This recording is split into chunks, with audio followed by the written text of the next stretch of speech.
Welcome to the internet, Eddie here. So, I'd like to start this video off by asking how you guys' day was. Oh yeah, right, you guys can't really talk to me. This isn't a live stream, so I'm gonna tell you guys what I was doing today. What I was doing today was I watched a bunch of classic Thomas the Tank Engine videos, or I tried to. You see, I would love to just go on a nostalgic journey every now and then, and I do. But sometimes it becomes difficult because I've become so hypercritical. And I love being cynical. I love being hypercritical. I love analyzing everything I see because the good things and the good pieces of art become better once you do that. But sometimes that means the steps to becoming a filmmaker, which basically means playing with your Thomas the Tank Engine toys, becomes harder to view in the way you did when you saw them as peak YouTube content. So I've realized sometimes you gotta put that stuff in the past, sometimes revisit it, but sometimes the joy you got from them can never be recaptured. Especially when you consider the person you considered the GOAT at the time has been exposed for being homophobic. Turtles and Thomas, I'm sure you have not heard of him. He used to be considered the GOAT of the Thomas Tank Engine fandom, but he deleted his channel because he didn't get canceled, he more just left on his own volition. He had every opportunity to stay, but he didn't because he was a coward who couldn't handle the criticism for his homophobic actions. And to be perfectly honest, I don't think he deserved to stay, or deserved to have the opportunity to stay, but he left on his own volition. But whatever, that's not really what I'm here to talk about. What I'm here to talk about is how his stories sucked, and I used to consider them peak YouTube content, peak everything. What I didn't realize was how crap it was. His series was centered in conflict, and his later series Turtles Earls, his earlier series Clam and Waffle, and things like that. So let's talk a bit about that. So I was watching an episode a couple days ago, before today. You know, the story's gonna get really disjointed, hope you follow along. So, the basic plotline of the first season of his series was that the control of the standard gauge railway, Sir Top and Hat, and the control of the narrow gauge railway, Mr. Percival, have a conflict with each other, centering conflict, and that results in bombings and murders and all this stuff. How it escalates, I don't really remember. But anyways, I watched the first episode, and I noticed a contradiction with the second episode. So this first episode got a remaster that's considered canon, and the first version, aka the non-remastered version, has been retconned.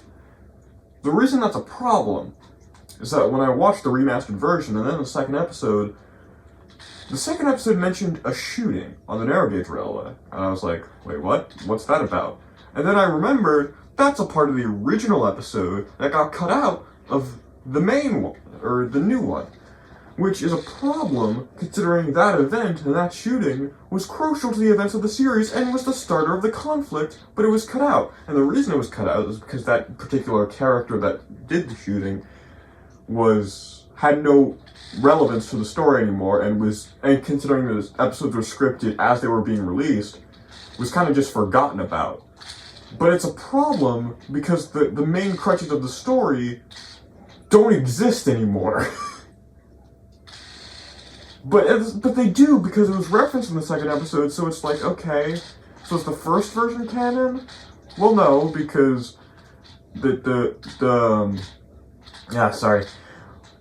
the remastered version is considered the canon one according to Turtles, but then again, homosexuals apparently suck in the head canon of Turtles and Thomas, so I think maybe we shouldn't trust his canon on this one. Yeah.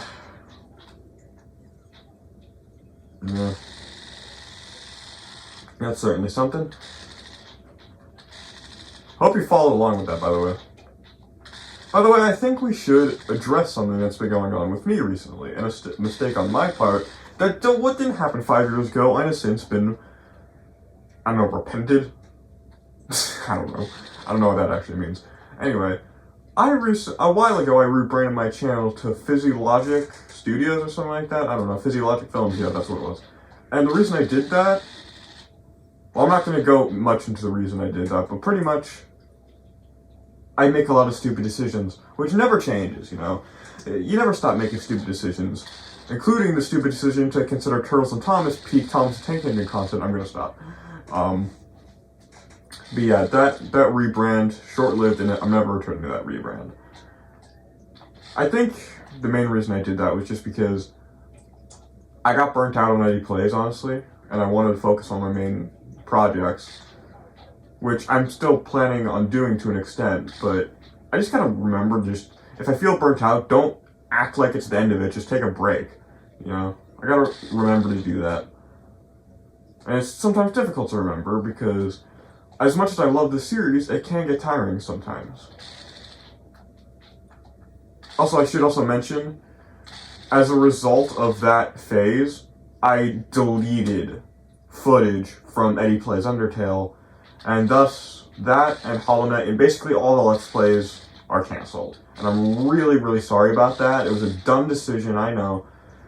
But hey, now I can focus my efforts on games I have experience with, so the commentary can be better. And you want to know why they're better? Because when I'm focused on trying to absorb a story and make funny commentary, they clash. They really do clash.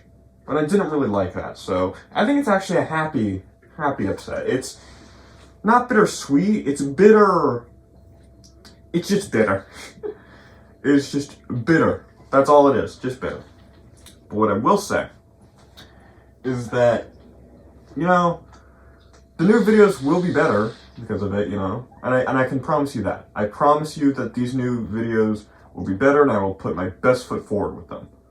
So, that's where we're at right now with Eddy Plays. And I would like to actually make a funny little joke about that. Imagine if that's something like, the reason I'm able to get away with stupid rebrands like that was because I'm a very small YouTuber with a very small audience, and while I love that, and I love the fact that I am small, so I can appreciate the viewers I have more than I would have done if I was bigger, but it means the people that I do consistently see in my audience are more loyal, and I love that, you know?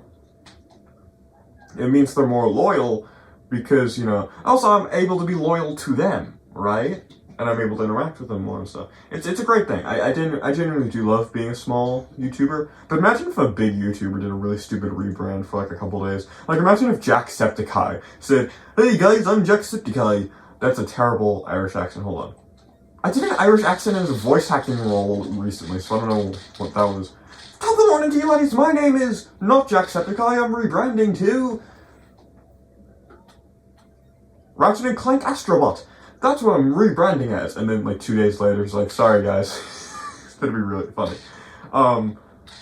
Probably start drama on Twitter, which we don't need. But yeah, one thing I will say is that did actually happen in the Thomas Tank Engine fandom at one point. So there was this YouTuber named Mr. Ryan, right? That made a Thomas Tank Engine fan film called Henry, which is based on a character from Thomas. And I never saw the film, and I don't intend on watching it. I don't even think I think it's probably archived somewhere. It would just probably take a bit to find. And I just have no interest in watching it. But because of that film's success, he announced a remake of that film, plus 3 additional films called Edward, Thomas, and Gordon. And he started a Kickstarter for the fan film. I know this happens all the time with fan films, so I think you guys will probably predict where this is going. His channel got hacked. Or so we think. Dun dun dun. I don't actually know what the status is on this, but he said his channel got hacked and that the only video remaining was the Henry movie because it was the channel trailer. I don't know how true that is, but whatever. And after that, he rebranded as Entity, and his profile picture was fucking Tom Holland. And then he rebranded to Cosmic, and a bunch of things happened. One thing led to another, he deleted his channel.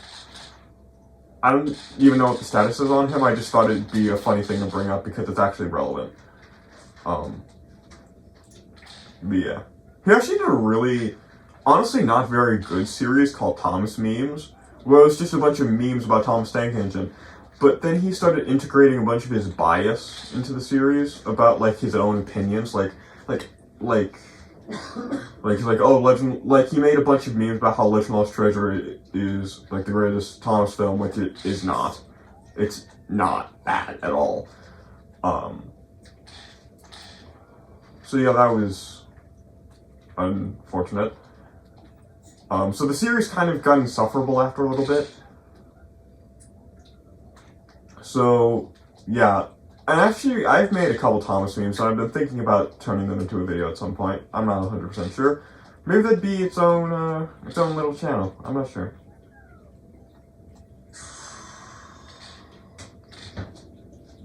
But anyway, yeah, wherever that guy is, Mr. Ryan, Entity Cosmic, whatever he went by. If you're a good person, I hope you're doing well. If you're a bad person, I hope you rot in hell. That rhymed really well. Holy crap. Anyway, after we beat this boss fight, that's pretty much all I have to say for this video. Yeah, I think this video was pretty good. What do you guys think? I keep forgetting you guys can't respond to me. You guys can't respond when I make a video. That'd be really funny, like a YouTube video crowd work. I guess that's just live streams though. But I don't know. But yeah, I'm really happy I made this video. Stay on the face side of life, gamers.